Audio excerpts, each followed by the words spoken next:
Good morning. I'm Harley Schlanger from the LaRouche Organization with your daily update for March 10th, 2021.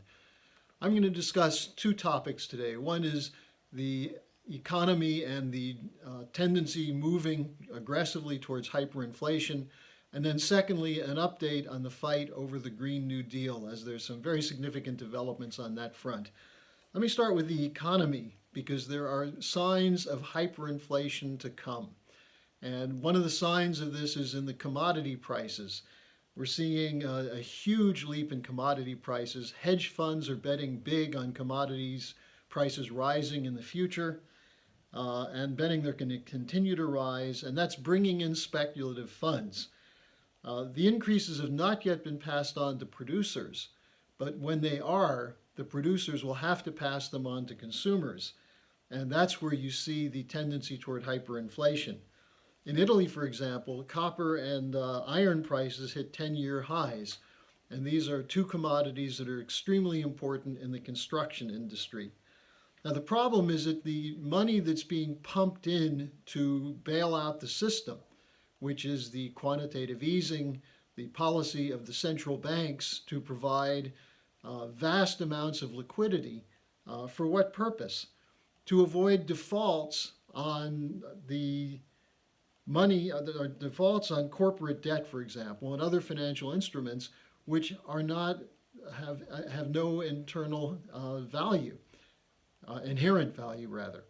And so in order to keep the prices up on these instruments, keep the face value at minimally, they're putting money into the system so that these can be bought and sold at face value or higher. So there's speculative profits to be made, but there's no investment in real goods production. So as commodity prices rise, the actual purchase of commodities needed for such things as construction, transportation, energy, and agriculture will either force further price increases or which will be passed on, or will force a contraction in production because the debt that's coming from these prices will be unsustainable. This confirms what Lyndon LaRouche developed in his triple curve function, which shows that as monetary valuations and financial valuations increase, that is, as the flows of money and the instruments that money is going to go up, you have a significant drop in production because there's no credit for production. All the money is being sucked into the speculative bubble. And that's where we're headed right now. And that's what the Great Reset is about. How the financial system can survive by shutting down production and keeping the funds flowing into speculative bubbles, including a green bubble. Now that brings me to the second topic, the Green New Deal. Very interesting. 12 states filed a lawsuit to block Biden's Executive Order 13990, which would impose mandatory green reset policies. The lawsuits were filed by Kansas, Nebraska, Oklahoma, Arkansas, Montana, Ohio, Indiana, Missouri, Arizona, South Carolina, Tennessee, and Utah. Many of these are states that rely heavily on agriculture, but the important point is that they are challenging the Biden executive order on two bases. First, they say the green policies will cause deep damage to states, inflicting hundreds of billions, if not trillions of dollars of damage to the economies. How? Cutting manufacturing, which is a big part of the green policy. Decreasing energy supply, meaning that there will be less reliable, efficient energy, which will be replaced by inefficient, unreliable energy, such as the sustainable, such as wind and solar.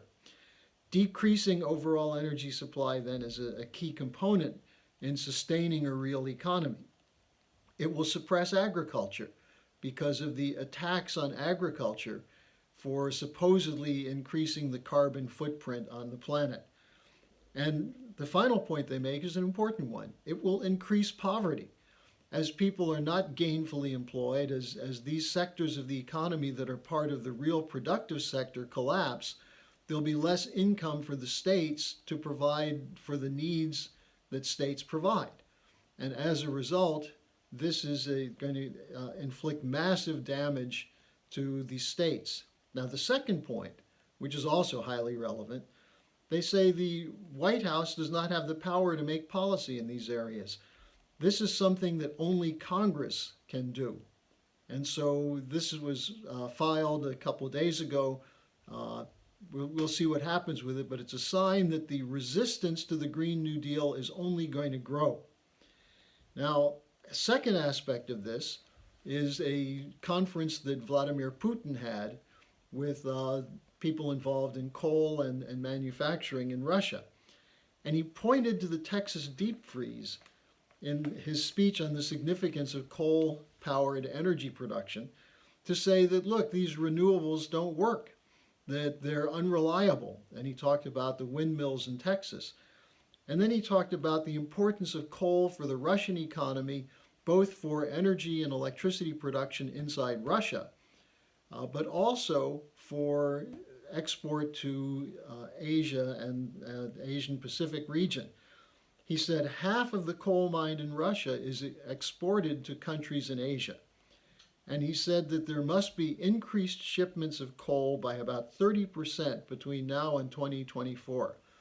So as we've reported, the Russians are not going to go along with the Green New Deal or the Great Reset, and this is more evidence of that.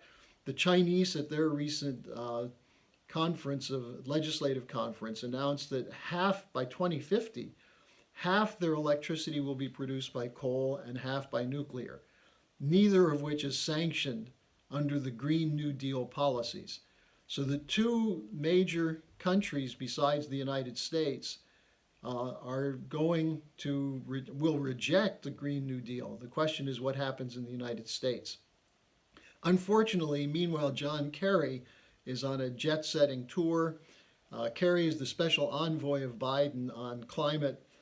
He was greeted in Brussels at the European Union Commission to great fanfare because the EU is completely green.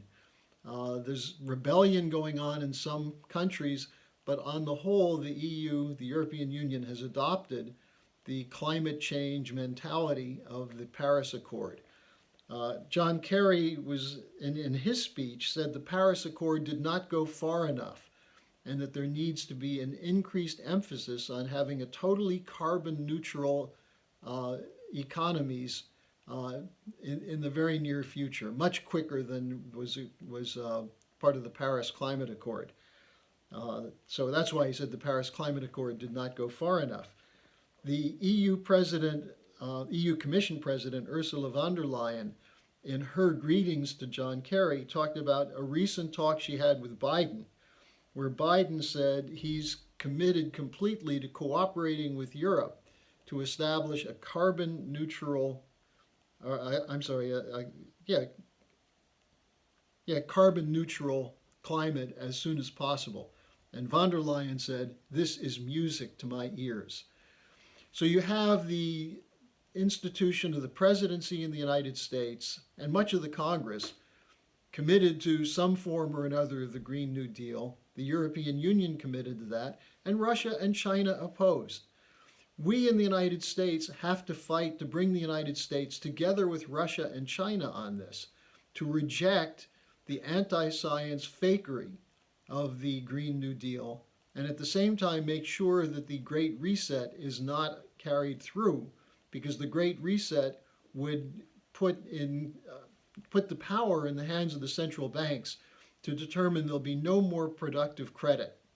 And all credit must go into the green bubble, into so-called carbon neutral systems.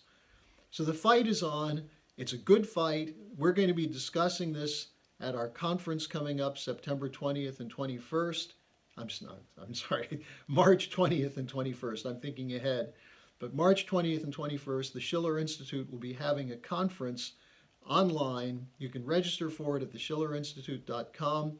And the topic of the conference will be 2 months into the Biden administration. The world is at a crossroads. Where do we go from here? So thanks for joining me, and I'll be back with you tomorrow.